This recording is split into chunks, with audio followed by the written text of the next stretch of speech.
آپ مرزائیوں کے بارے میں سافٹ کارنر رکھتے ہیں، اس سے کنفیوژن پیدا ہوتی ہے۔ میں دنیا کے ہر انسان کے بارے میں سافٹ کارنر رکھتا ہوں، اس لیے کہ مجھے اللہ نے اسی کی تعلیم دی ہے کہ میں کسی غلطی کو غلطی کہوں، لوگوں سے نفرت کرنا مجھے نہیں سکھایا گیا۔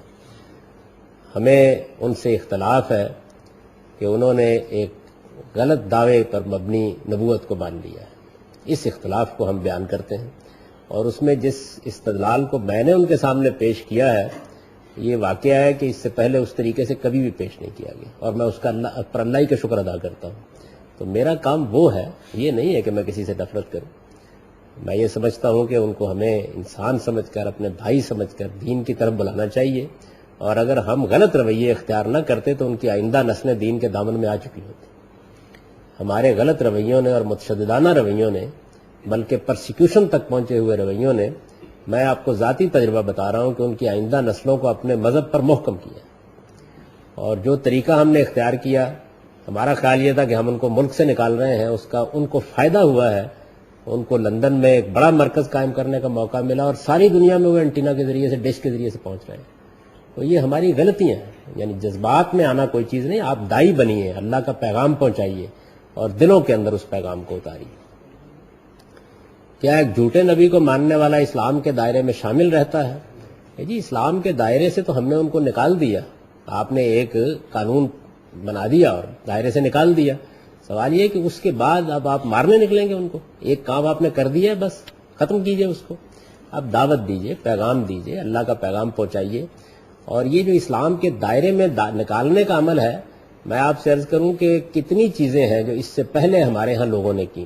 شیعوں کے بہت سے عقائد کو آپ دیکھیے، صوفیوں کے بہت سے عقائد کو دیکھیے، اسماعیلیوں کے بہت سے عقائد کو دیکھیے۔ ہم اس سے پہلے علمی طریقے سے غلطی واضح کیا کرتے تھے، نکالنے اور داخل کرنے کا کام نہیں کیا کرتے تھے۔ تو اس کا نتیجہ یہ نکلتا تھا کہ اس طرح کے قانونی فیصلوں کے برے نتائج بھی نہیں بھگتتے۔ اب اس وقت صورتحال یہ ہے کہ اسماعیلیوں کے سربراہ ہمارے ہاں آتے ہیں تو ہمارا سربراہ مملکت استقبال کرتا ہے، دیکھ لیں آپ۔ یہ جو متشددانہ رویے بعض اوقات ہمارے علماء پیدا کر دیتے ہیں، اس سے راستہ بند ہو جاتا ہے صحیح بات کو پہنچانے کا۔ تو میں اس طرف ہمیشہ توجہ دلاتا ہوں۔ کیا مرزا قادیانی جھوٹا نبی نہیں ہے؟ مرزائی ہمیں غیر مسلم سمجھتے ہیں، جب وہ ہمیں غیر مسلم سمجھتے ہیں تو ہم کیوں انہیں غیر مسلم نہ سمجھیں؟ آپ ضرور سمجھیں، اس سے کون انکار کرتا ہے، لیکن آپ دائی بنیں، خدا کا پیغام پہنچائیں، ان کو آپ بات واضح کریں، ان کے قریب ہو کے ان کو بتائیں کہ ان کو کیا غلطی لگی ہوئی۔ یہ آپ کا کام ہونا چاہیے، مسلمان کا کام یہ ہے، اور یہ کام آپ جب کریں گے تو اس کے نتیجے میں ان کا سینہ کھلے گا۔ مجھے یہ بتائیے کہ کسی کو آپ کو قیامت کے دن یہ پوچھا جائے گا کہ آپ نے اس کو غیر مسلم سمجھا تھا یا نہیں سمجھا تھا؟ یہ ضرور پوچھا جائے گا کہ آپ نے اللہ کی دعوت اس کو پہنچائی تھی یا نہیں پہنچائی تھی، صحیح بات اس پر واضح کی تھی یا نہیں واضح کی تھی۔ تو جس کام کا اللہ نے آپ کو مکلف نہیں کیا وہ تو آپ پورے جوش جذبے کے ساتھ کر رہے ہیں، اور جس کام کا مکلف کیا ہے اس کے لیے کوئی تیاری نہیں۔ محبت کے ساتھ اللہ کا پیغام پہنچائیے اور دعوت دیجیے اس بات کی۔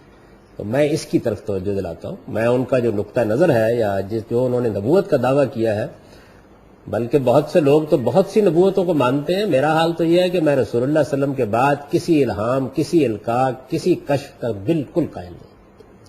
میرے ہاں تو کوئی گنجائش ہی نہیں ہے سرے سے اس بات کی، یعنی میں تو حضور کی اس بات کو بالکل درست سمجھتا ہوں اور قرآن مجید کی صحیح ترین تفسیر سمجھتا ہوں کہ لم یبق من النبوۃ الا المبشرات، نبوت اپنی حقیقت میں ختم ہو گئی ہے۔ حضور نے فرمایا صرف مبشرات باقی ہیں۔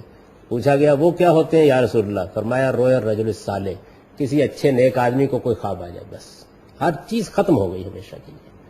تو میرے ہاں تو کوئی گنجائش ہی نہیں ہے سرے سے۔ تو آپ لوگ تو بہت سی گنجائشیں نبی کہے بغیر پیدا کر لیتے ہیں۔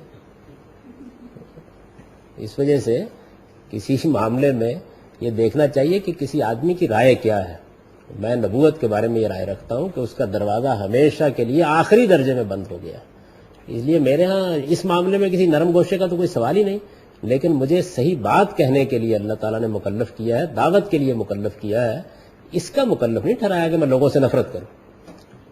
پیغام پہنچائیے، دعوت دیجیے اور اپنے اس رویے کو تبدیل کریں، اس کا کوئی فائدہ اور کوئی حاصل نہیں ہوتا۔ جتنا اس رویے نے اسلام کو نقصان پہنچایا ہے اور ان لوگوں کو فائدہ پہنچایا، آپ اس کا اندازہ نہیں کر سکتے۔